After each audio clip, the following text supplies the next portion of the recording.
부처님 손바닥이라는 말이 있습니다. 어떤 뜻일까요? 저는 목사이지만 모든 것은 이제 부처님 안에 있다, 이런 뜻으로 우리가 많이 알고 있습니다. 우리는 기독교인이기 때문에 하나님 손바닥이라는 말도 한번 써보고 싶습니다. 하나님 손바닥이라는 말은 어떤 뜻일까요? 모든 것은 하나님 손 안에 있다라는 뜻이 될 것 같습니다. 오늘 제목은 여호와의 얼굴을 피할 수 있을까입니다. 사랑하는 성도 여러분, 우리가 하나님을 떠나서 살 수 있을까요? 없을까요? 없을 것입니다. 또 그 말씀에 대한 내용이 오늘 말씀에 잘 나와 있는데요, 함께 말씀을 통해서 살펴보았으면 좋겠습니다. 먼저 하나님은 소명, 사명을 주시는 하나님으로 등장합니다. 1절부터 보시면 여호와의 말씀이 아미떼 아들 요나에게 임하니라. 이르시되 너는 일어나 저 큰 성읍 니느웨로 가서 그것을 향하여 외치라. 그 악독이 내 앞에 상달되었음이니라 하시니라 라고 나와 있습니다. 아미떼라는 말은 이제 진리, 진실이라는 뜻입니다. 요나를 설명하고 있는데요, 이 아미떼 아들이라고 합니다. 즉 진리의 아들, 진실의 아들이라는 뜻도 되는 것 같습니다.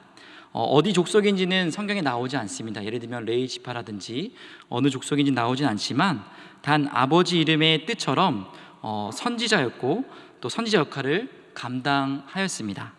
열왕기하 14장 25절 말씀 보면은 요나가 사용되었음을 나타내주고 있는데요, 제가 읽어드리겠습니다. 이스라엘의 하나님 여호와께서 그의 종 가드헤벨 아미떼의 아들 선지자 요나를 통하여 하신 말씀과 같이 여로보암이 이스라엘 영토를 회복하되 하맛 어기에서부터 아라바 바다까지 하였으니. 즉 요나는 기원전 8세기경, 약 요나서가 760년 경에 쓰여졌다고 학자들은 추측하는데요, 이스라엘 북왕국 여로보암 2세 통치 시기에 하나님의 말씀을 전하는 선지자 역할을 감당하였습니다. 이렇게 하나님의 사명을 받아서 말씀을 전하는 사역을 감당하다가 오늘 말씀에 또다시 소명, 사명을 받습니다. 어떤 소명이었을까요? 너는 일어나 저 큰 성읍 니느웨로 가서 그것을 향하여 외치라. 그 악독이 내 앞에 상달되었음이니라 하시니라 라고 말씀합니다. 니느웨로 가서 하나님의 말씀을 외치라, 또 다른 소명을 받습니다. 그렇다면 니느웨는 어느 곳이었을까요? 저 큰 성읍 니느웨라고 하였습니다. 니느웨는 그 당시 아수르 제국의 수도였습니다. 이 시기에는 아수르 제국이 강성해지던 시기였는데요, 당시 세계에서 가장 크고 강력한 나라 중 하나였습니다. 참고로 창세기 10장 8절에서 12절 말씀을 보면은 노아 홍수 이후에 함의 손자 니므롯에 의해 니느웨는 창건된 도시였습니다. 이 니므롯은 용감한 사냥꾼이라고 불리웠고, 이 용감한 사냥꾼들이 만든 도시다 보니까 얼마나 힘이 강했는지 우리가 추측해 볼 수 있을 것 같습니다. 실제로 니느웨는 티그리스 강변에 위치해 있으며 외곽지대를 포함해서 성의 둘레만 약 96km였다고 합니다. 남한산성이 12.4km라고 합니다. 약 8배나 더 큰 그런 둘레로 우리가 생각해 볼 수 있습니다. 그런데 물리적으로만 컸을 뿐만 아니라 영적으로 하나님 앞에도 이 니느웨는 큰 성읍이었던 것 같습니다. 요나서 4장 12절 말씀을 보면은 근거로 좌우를 분별하지 못하는 자들이 이제 어린 아이로 이렇게 해석을 해서 이런 어린 아이만 12만 명이 넘는 대도시였다고 어떤 학자들이 이렇게 추측하기도 합니다. 또한 요나서 3장 3절 말씀 보면은 하나님에게도 니느웨는 하나님 앞에 큰 성읍이다 라고 하면서 하나님의 어떤 관계적인 그런 부분도 우리가 알 수가 있습니다. 이러한 니느웨 나라의 도시에 하나님의 말씀을 전하라, 하나님은 요나에게 소명을 주십니다. 그 이유는 그들의 악독이 내 앞에 상달되었기 때문이다 였습니다. 아수르는 성경을 보면은 진노의 막대기로 하나님 앞에 사용되었다고 합니다. 유다와 북이스라엘이 하나님을 떠나고 우상 숭배를 하자 그들을 심판할 도구로 사용되었습니다. 하지만 뿐만 아니라 이거 외에도 아수르는 악이 많고 또 교만하고 잔혹했기 때문에 이런 요나 선지자의 어떤 회개의 메시지 이후에 100년이 지나서 나훔 선지자를 통해서 멸망의 메시지가 다시 한번 선포가 되었고 결국 그들의 죄 때문에 멸망하게 됩니다. 다시 요나의 입장으로 돌아와서 이러한 관계 속에서 요나는 이 소명을 지키는 것이 쉽지 않았던 것 같습니다. 왜냐하면 이스라엘과 앗수르는 많은 갈등과 적대감이 있었기 때문입니다. 앗수르는 종종 이스라엘을 침략하고 괴롭혔으며 결국 북이스라엘은 앗수르에 의해 멸망하게 됩니다. 주전 722년입니다. 요나가 선지자로 활동했던 시기는 앗수르가 점차 강성해지고 있던 시기였기 때문에 요나는 하나님의 소명과 사명을 받아들이기 싫었던 것 같습니다. 마치 우리가 일제강점 시기에 일본에 가서 선교를 해라 이런 느낌이 아니었을까 생각이 듭니다. 그래서 요나는 오늘 두 번째 대지로 여호와의 얼굴을 피하게 됩니다. 즉 도망가게 되는 것이지요. 3절부터 보시면 그러나 요나가 여호와의 얼굴을 피하려고 일어나 다시스로 도망하려 하여 욥바로 내려갔더니 마침 다시스로 가는 배를 만난지라. 여호와의 얼굴을 피하여 그들과 함께 다시스로 가려고 뱃삭을 주고 배에 올랐더라 라고 말씀하고 있습니다. 여기에서 여호와의 얼굴이 몇 번 나옵니까? 2번 나옵니다. 2번 나온다는 것은 무언가 이 기자가 강조하고 있는 것이지요. 여호와의 얼굴은 여호와의 임재라는 말로 또 변경할 수 있습니다. 즉 하나님의 얼굴, 하나님이 나와 함께 하시는 것, 그런 어떤 우리가 뭔가 구조를 할 때도 저기요 저 좀 도와주세요 하면은 사람들이 그냥 지나간다고 합니다. 하지만 저기요 저 안경 끼고 가방 메고 있는 저분 저를 도와주세요 119에 전화해주세요 하면은 눈이 마주치면은 전화를 더 쉽게 한다고 합니다. 이와 같이 하나님께서 요나의 보이진 않지만 요나의 눈을 마주치면서 니느웨로 가서 회개 메시지를 전하라 라고 했을 때 요나가 그것이 정말 싫었기 때문에 도망간 것이 아닌가 생각이 듭니다. 하나님은 사랑의 하나님이시지만 저 사람에게만큼은 복음 전하기 싫어요, 이런 마음이 아니었을까 생각이 듭니다. 사랑하는 성도 여러분, 혹시 성도님들은 그런 사람은 없으십니까? 나에게 해를 끼친 사람, 욕을 하는 사람, 나를 안 좋아하는 사람, 또 내가 잘해주기 싫은 사람 등등, 아니면은 하나님의 어떤 사명을 주셨는데 그 사명의 길을 가기 싫어서 여호와의 얼굴을 피해서 도망간 적은 혹시 없으십니까? 이렇게 요나는 여호와 얼굴을 피해서 이제 욥바로 내려갑니다. 요나가 살고 있던 지역은 성경으로 추측하면은 가드헬벨, 갈릴리 지역 서북쪽이라고 추측할 수 있는데요. 갈릴리 지역에서 서북쪽인 욥바로 내려갔더니 그때 무엇을 만납니까? 마침 다시스로 가는 배를 만났다. 이제 그때 마침 배를 만났다라고 말하고 있습니다. 다시스는 스페인 지방에 있었던 고대의 항구 도시입니다. 니느웨와는 정반대편이죠. 현재 정확한 위치는 알려지지 않았지만 고대의 항해술로는 한 번에 갈 수 없었고 중간중간 육지 항구를 들려야지 갈 수 있는 먼 곳이었습니다. 그만큼 요나는 니느웨가 싫었던 것 같습니다. 멀리 가려고 했던 것 같습니다. 그런데 마침 다시스로 가는 배를 만났다고 합니다. 요나가 어떤 생각이었을까요? 와, 이거는 하나님의 뜻인가 봐 라고 생각하지 않았을까 생각이 듭니다. 상황이 나를 도와준다고 생각했던 것 같습니다. 하지만 상황이 나를 도와준다고 모두 다 하나님의 뜻일까요? 아니지요. 요나는 이 뒤에 자신이 무슨 일을 겪게 될지 요나는 상상을 못했을 것 같습니다. 이와 같이 죄인인 우리 인간도 비치고 거룩하신 하나님을 피해 달아나라고 하는 것 같습니다. 아담과 하와도 여호와의 낯을 피해 나무 동산나무에 사무에 숨었고 베드로도 예수님을 3번 부인한 이후 하나님의 소명을 피해 물고기를 잡으러 갔습니다. 예수님은 분명히 베드로를 사람을 낚는 어부로 부르셨는데도 말미하고 다시 물고기를 잡으러 간 것이지요. 하지만 우리는 여호와 얼굴을 피하면 안 되는 줄 믿습니다. 특별히 하나님이 우리에게 주신 소명의 삶을 피하려고 하면 안 되는 줄 믿습니다. 그 이유는 3번째 대지로 우리는 여호와의 얼굴을 피할 수 없는 인간이기 때문입니다.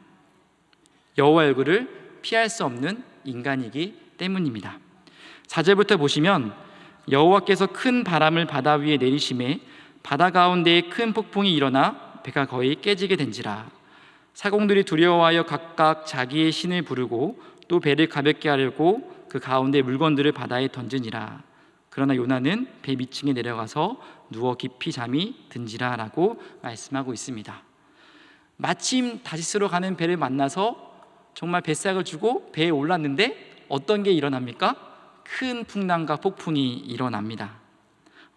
하나님 손바닥이라는 말이 있듯이 하나님의 일하심을 보여주고 있는 것이지요.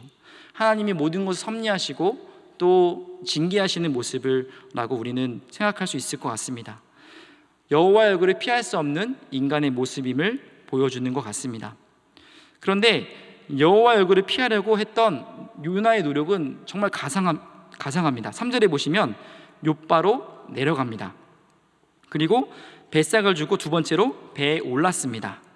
세 번째는 5절에 배 밑층에 내려갔습니다. 우리 히브리어 원문을 보시면 내려갔다, 배에 올랐다, 또 밑층에 내려갔다 이 단어가 야라드라는 똑같은 단어입니다. 그러니까 내려갔다라는 의미로 해석을 우리가 할 수 있습니다. 그러니까 하늘에 높으신 그 하나님을 피해서 내려갔다라는 의미로 우리가 생각해 볼 수 있을 것 같습니다. 바베터 사건과 대조를 하면은 사람들은 하나님과 같이 되려고 성 꼭대기를 쌓고 높아지려고 했습니다. 그런데 그와 반대로 하나님의 얼굴을 피하려고 자꾸만 내려간 요나, 어떤 갈릴리 지역에서 욥바로 고도가 낮은 곳으로 내려갔던 물리적인 의미도 있겠지만 어떤 문학적, 영적 의미도 있었을 것으로 추측이 됩니다. 혹시 기생충이라는 영화를 보셨습니까? 기생충이라는 영화를 보시면 감독은 계단을 통해서 우리 사이에 존재하고 있는 빈부격차의 문제를 시각적으로 드러냈습니다. 예를 들면 주인공 송강호, 기택의 가족은 어디에 살았습니까? 반지하방에 살았습니다. 그리고 기택네 가족이 위장 취업한 박 사장의 집은 2층의 대저택이었습니다. 그리고 그 집까지 가는 길도 엄청나게 높은 곳으로 올라가야지 있는 곳이었습니다. 그리고 그 대저택에는 문광이라는 가정부가 남편과 함께 숨어 살고 있는 지하 벙커도 있었지요. 근데 이 부잣집 주인들이 잠시 놀러 갔을 때 가정부였던 또 기사였던 이 이제 송강호의 가족이 마치 자신들이 이 집의 주인인 것처럼 맛있는 음식도 먹고 몰래 이렇게 하다가 주인이 몰래 갑자기 들어오니까 그 일을 피하려고 도망가는 모습이 나옵니다. 한참 동안 폭우가 쏟아졌는데 이 감독은 한참 동안 계단을 내려가도 끝이 없는 곳을 또 내려가고 정말 처절하고 비참하게 비를 맞으면서 내려가는 모습을 통해서 정말 부잣집 행세를 하였지만 자신의 상황은 반지하방에 살고 있는 빈부격차의 모습을 보여주었습니다. 이와 같이 이런 모습은 여호와의 얼굴을 피해서 끊임없이 하나님께서 멀리 가고자 내려가는 모습으로 상상할 수도 있을 것 같습니다. 하지만 요나는 여호와의 얼굴을 피할 수 없었습니다. 5절 말씀 보면은 이 와중에 요나는 무엇을 하고 있었습니까? 잠을 잡니다. 모든 것을 포기하고 잊어버리고 싶은 요나의 마음이 대변되지 않을까 생각이 듭니다. 우리도 어떤 사람들은 피곤하고 정말 스트레스 많이 받는 일이 있을 때 잠을 자지 않습니까? 마치 요나도 내가 막중한 하나님의 사명을 받았는데 이 사명을 지키기 싫어서 잊어버리고 싶은 마음에 잠을 잔 것이 아닌가 생각이 듭니다. 그 뒤에 보면은 어떠한 일이 일어나냐면 6절부터 선장의 귀에 가서 이르되 자는 자여 어찌함이냐 일어나서 내 하나님께 구하라 혹시 하나님이 우리를 생각하사 망하지 아니하게 하시리라 하니라. 어찌하여 자냐 내 하나님께 구하라 혹시 하나님이 우리를 생각하사 망하지 아니하게 하시지 않을 수 있지 않느냐라고 하면서 요나에게 말을 하고 7절에 보시면 사람들은 제비를 뽑습니다. 그래서 왜 이 재앙이 어디서 왔는지 제비를 뽑자 누가 뽑혔습니까? 요나가 뽑혔습니다. 이 당시에는 제비를 뽑아서 신의 선택을 확인했던 문화가 있었는데요. 아간의 제 여호서 7장 말씀에 누가 이런 재앙을 일으켰는지 제비를 뽑았을 때 아간이 뽑혔고 또 사무엘상 10장에 사울을 왕으로 세우는 제비 뽑기 가운데 사울이 뽑혔던 걸 봤을 때 이런 문화가 있었음을 우리는 알 수 있습니다. 그래서 8절에 이에 사람들은 요나의 신분을 확인합니다. 이 재앙이 어디서 왔고 당신은 누굽니까? 그러니까 요나는 자신이 어떤 정체성을 갖고 있는 사람인지 스스로 사람들한테 말하면서 다시 한번 자신의 정체성을 깨닫지 않았을까 생각합니다. 저는 이것이 하나님이 그렇게 요나에게 스스로 답변하게 하면서 너의 정체성이 무엇인지 다시 한번 확인하라 라고 하지 않았을까 생각이 듭니다. 우리 9절 말씀은 같이 한번 읽겠습니다. 시작. 그가 대답하되 나는 히브리 사람이요 바다와 육지를 지으신 하늘의 하나님 여호와를 경외하는 자로다 하고, 자신의 입술에서 무엇을 고백합니까? 바다와 육지를 지으신 하늘의 하나님 여호와를 경외하는 자로다 하고, 이 여호와를 경외하는 자는 어떤 특징이 있습니까? 늘 하나님 앞에서 하나님을 두려워하는 마음을 가지고 살아가는 특징이 있습니다. 하나님을 존경하고 사랑하고 순종하는 마음이 있습니다. 하지만 지금 요나의 상황은 그러지 못했죠. 그리고 그래서 10절에 자신이 그 여호와의 얼굴을 피했다고 고백하면서 자기가 여호와의 얼굴을 피함인 줄을 그들에게 말하였으므로 무리가 알고 심히 두려워하여 이르되 내가 어찌하여 그렇게 행하였느냐 하니라 라고 말하게 됩니다. 결국 요나는 바다 위로 던져져 빠지게 되고 큰 물고기 뱃속에 3일 동안 있게 됩니다. 즉 여호와의 얼굴을 피할 수 없었던 거죠. 바닷속에서도 피할 수 없었던 것입니다. 시편 139편 7절부터 10절 말씀은 이렇게 말씀합니다. 제가 읽어드리겠습니다. 내가 주의 영을 떠나 어디로 가며 주의 앞에서 어디로 피하리이까? 내가 하늘에 올라갈지라도 거기 계시며 스올에 내 자리를 펼치라도 거기 계시니이다. 내가 새벽 날개를 치며 바다 끝에 가서 거주할지라도 거기서도 주의 손이 나를 인도하시며 주의 오른손이 나를 붙드시리이다. 아멘. 우리는 이 하나님께서 어느 곳에 계신다, 모든 곳에 계신다라는 것을 교리를 배울 때 편재성, 무소부재라고 배웁니다. 즉 우리는 여호와의 얼굴을 피할 수 없는 존재입니다. 결국 요나는 물고기 뱃속에 3일 동안 있고 다시 육지로 나와서 하나님이 니느웨에 말씀을 전하라고 하는 소명을 감당하게 됩니다. 오늘 말씀을 보면서 한 2가지만 적용하였으면 좋겠습니다. 첫 번째로는 소명을 감당하는 자가 되어야 된다는 것입니다. 사랑하는 성도 여러분은 하나님께 어떤 소명을 받으셨습니까? 하나님 모든 사람에게 소명을 주십니다. 믿으십니까?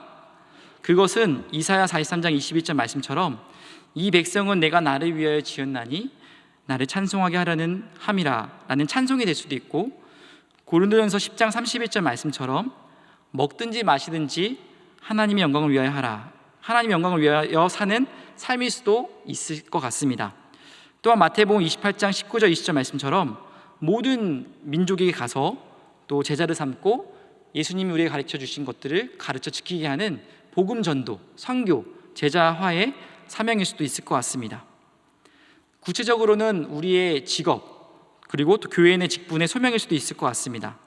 무엇이 되었든 우리는 이 소명을 발견하고 또한 받아들이고 순종해야 될 줄 믿습니다. 특별히 요나서에서 말하는 소명은 무엇일까요? 그 소명은 내가 전하기 싫은 자에게 복음을 전하는 소명입니다. 내가 복음을 전해야 하는 사람은 누구일까요? 나에게 니느웨는 누구일까요? 생각해보고 순전도 기간인데 우리가 이 기간 가운데 기도하면서 주님의 사랑으로 복음을 전하는 우리 모두가 되기를 간절히 소망합니다.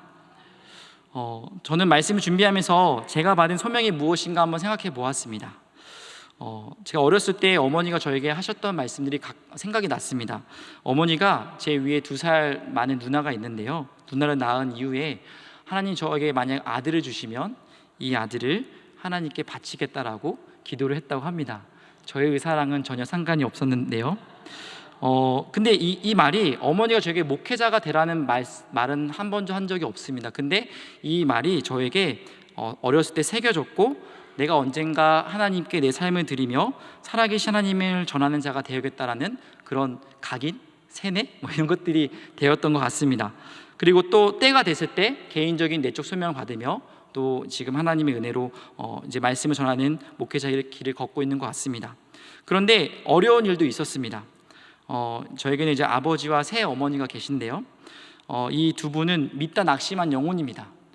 그런데 예수님 믿으시라고 제가 이제 청년이 되어서 또 이렇게 아버지와 관계를 좀 쌓아가면서 또 교회 다니시라고 몇 번 권고를 했지만 잘 안 됐습니다. 이제 교회에서도 상처를 받다 보니까 예수님을 믿지만 교회는 나가기 힘들다. 근데 제 입장도 돈이 없는 집안 상황이었고 자녀로서 뭔가 부모님께 선물을 좀 드리거나 막 이렇게 하면서 이런 말 한다면 더 이제 뿌듯하고 더 말도 잘할 수 있었겠지만 부모에게 무엇인가 잘해주지 못하는 상황에서 복음 전하는 말들 또 섬기는 행동들 참 어려웠습니다. 때로는 이제 뭐 상처받는 말이나 또 그런 것들도 많이 이런 말들을 하는 게 어려웠습니다. 그래도 그 당시에는 하나님의 은혜로 내가 할 수 있는 선에서 말과 행동으로 또 그리스도 사랑을 전하려고 노력했습니다. 그래도 예수님 믿고 교회 같이 다녔으면 좋겠습니다. 이런 것들을 했습니다. 그런데 그때는 별로 효과가 없었습니다. 그런데 2, 3년 전에 정말 하나님의 은혜로 아버지가 이제 교회를 다시 다니기 시작하셨고 또 새어머니 전도하셔가지고 교회를 나가기 시작하셨다는 얘기를 들었습니다. 저는 이 사건을 돌아보면서 하나님께서는 때를 어떤지 못 어떤지 말씀을 전파라는 사명을 우리에게 주시고 우리가 순종해야 되는구나라는 것을 깨닫게 되었습니다. 이와 같이 우리 모두도 오늘 말씀을 기억하며 우리의 니느웨가 어딘지 한번 생각해보고 우리의 가족 전도 또 교회의 순장으로 섬긴다면 순원들 또 교사로서 정말 아이들 영혼 구원 직장 내 소명 또 선교도 사명 등을 하나님에게 주신 그 소명을 정말 잘 감당하는 우리가 되기를 간절히 소망합니다. 두 번째는 여호와의 얼굴을 피했지만 찾아와 회복시키는 하나님을 기억하시길 바랍니다. 여호와의 얼굴을 요나는 분명히 피했습니다. 그것은 요나의 잘못입니다. 하지만 누가 먼저 요나를 찾아오셔서 포기하지 않고 그를 붙들고 회복시키십니까? 바로 하나님이셨습니다. 큰 풍랑을 만났지만 그것은 요나를 회복시키기 위한 하나님의 징계 방편이었습니다. 큰 물고기를 만났지만 그것은 너는 하나님의 사람이야 라는 것을 깨닫게 하시는 하나님의 붙드심이었습니다. 이와 같이 하나님의 얼굴이 싫어 떠난 인간들에게 누가 찾아오셨습니까? 예수님이 찾아오셨습니다. 빛으로 오셨고 말씀이 육신이 되어서 오셨고 하나님을 보여달라 의심하는 우리들에게 육신이 되어서 살아계신 하나님의 모습을 예수님을 통해서 우리에게 보여주셨습니다. 요나는 요나의 잘못으로 바닷속에 던져졌지만 예수님은 죄가 없지만 우리의 죄를 용서하시기 위해 십자가에 던져주셨습니다. 요나는 소명을 피해 달아났지만 예수님은 그 십자가 사명을 달아나지 않았습니다. 물고기 뱃속에서 요나는 3일 동안 회개하며 회복의 시간을 갖게 하나님은 그 시간을 주셨습니다. 이와 같이 예수님은 3일 동안 장사되고 부활하심으로 모든 피조물의 구원과 회복을 주셨습니다. 그리고 요나를 회복시키시며 죽어가는 영혼을 구원하고자 하는 하나님의 구령의 열정, 긍휼, 사랑의 마음을 전해주며 주의 사랑을 먼저 받은 자가 가라 라고 말씀해 주십니다. 사랑하는 성도 여러분, 우리가 지금 이 자리에 예배자로 서 있는 것 모두 하나님의 은혜인 줄 믿습니다. 우리에게 먼저 찾아오신 예수님의 그 대속의 은혜 기억하면서 우리도 먼저 사랑을 받은 자로서 그 사랑을 전하며 살아가는 우리 모두가 되기를 간절히 소망합니다. 말씀을 정리합니다. 요나는 소명을 받았지만 하나님의 얼굴을 피했습니다. 하지만 그 얼굴을 피할 수 없었습니다. 피할 수 없으면 즐기라 라는 말처럼 하나님이 우리에게 주신 소명을 감사로 받고 먼저 찾아오사 우리를 구원해 주시고 회복시키며 사명을 감당케 하시는 그 예수님의 은혜에 감사하며 소명을 잘 감당하시는 성도님들 모두가 되기를 간절히 소망합니다. 울며 씨를 뿌리러 나가는 자는 기쁨으로 단으로 거둘 줄 믿습니다.